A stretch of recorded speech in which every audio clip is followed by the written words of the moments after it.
Kami dari mahasiswa Teknik Industri Institut Teknologi Sumatera akan melakukan survei tentang usaha Bapak. Nah, survei ini bertujuan untuk memenuhi tugas kami terkait tentang sistem manufaktur. Langsung saja ya Bapak. Sebelumnya terima kasih kepada Bapak yang udah meluangkan waktu untuk melaksanakan survei pada hari ini. Langsung saja ya Pak, ini usaha Bapak tentang apa? Industri. Lebih tepatnya itu ke sistem servis, produksi. Lebih ke bubut juga. Ya, bubut, scrap. Oke. Yang berkaitan dengan industri lah. Oke, baik Pak. Tapi kami di sini akan berfokus kepada sistem bubutnya aja ya Pak. Ya. Oke. Usaha Bapak udah ada dari tahun berapa ya Pak? 2013 udah memulai semuanya atau dari kecil dulu dari kecil dulu? 2013 awal itu dari kecil dulu. Oke. Dari mesin satu ya bertahap lah. Oke. Itu udah langsung semuanya udah ada las, udah ada bubut atau gimana Pak? Baru las sama mesin bubut aja. Mesin bubut pun satu biji. Satu biji. Satu unit lah. Oke. Halo Pak, permisi, perkenalkan nama saya Putri Nadila Aulia Puspita dari program Sistem Teknik Industri. Saya ada beberapa pertanyaan untuk Bapak. Yang pertama, di usaha Bapak sendiri produk apa yang diproduksi Pak biasanya? Alat mesin bor, home industri pabrik juga masuk, alat berat, ya macam-macam lah. Terus untuk alat dan bahannya sendiri itu kan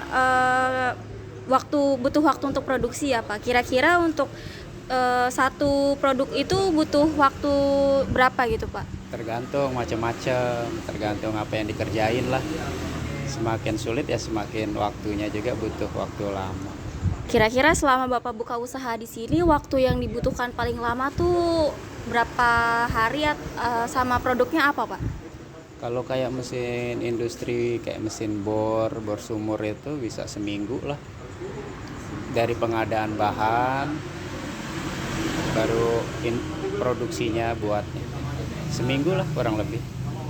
Kalau gitu makasih ya Pak.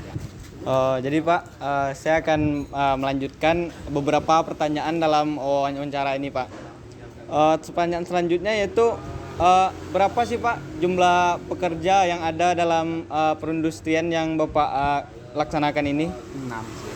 6 jumlah pekerja ya Pak? Ya, setelah COVID ini. Setelah COVID. Berarti sebelum COVID itu berapa jumlah pekerja Pak? Belasan ya Pak? 13. Iya Pak. Untuk pekerjanya itu daerah sekitaran sini atau gimana Pak? Ya sekitaran Bandar Lampung aja. Sekitaran Bandar Lampung ya Pak? Kalau jam kerjanya itu sehari itu berapa ya Pak? Masuk jam 8, pulang jam setengah 5. Masuk jam 8, pulang jam setengah 5. Berarti jam istirahatnya itu di jam 12. Jam 12 sampai jam 1. sampai jam 1. 1 jam ya Pak? Itu untuk buat makan siang atau isoma ya Pak? Ya istirahat. Ya Pak. Nah, Pak, masih ya Pak. Jadi Pak, bagaimana sistem kontrol dan pemeliharaan mesinnya Pak? Ya biasalah kalau jam-jam pulang itu kita lumasin lagi pakai solar dan bersih-bersih lah. Kalau ngambil keuntungan per produknya gimana Pak? Apa udah ditetapin Pak? Enggak sih, enggak pasti, masih tawar-tawaran juga. Kayak kalau proyek itu kan kita pengajuan juga.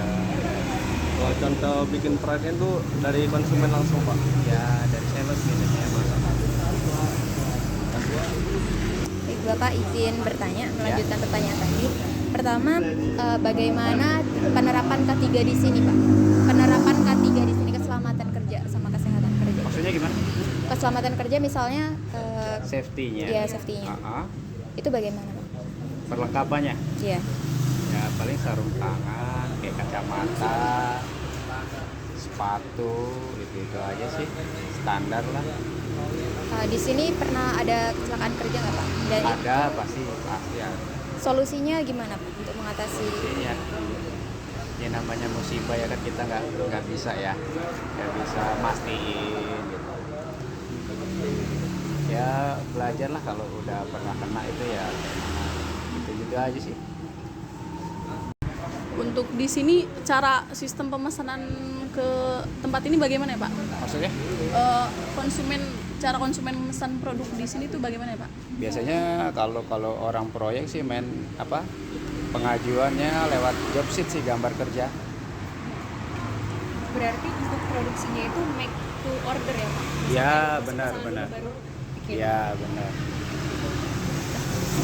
Oke, cukup sekian wawancara kita pada hari ini. Kurang lebihnya mohon maaf. Wassalamualaikum warahmatullahi wabarakatuh. Terima kasih ya Pak. Sama-sama.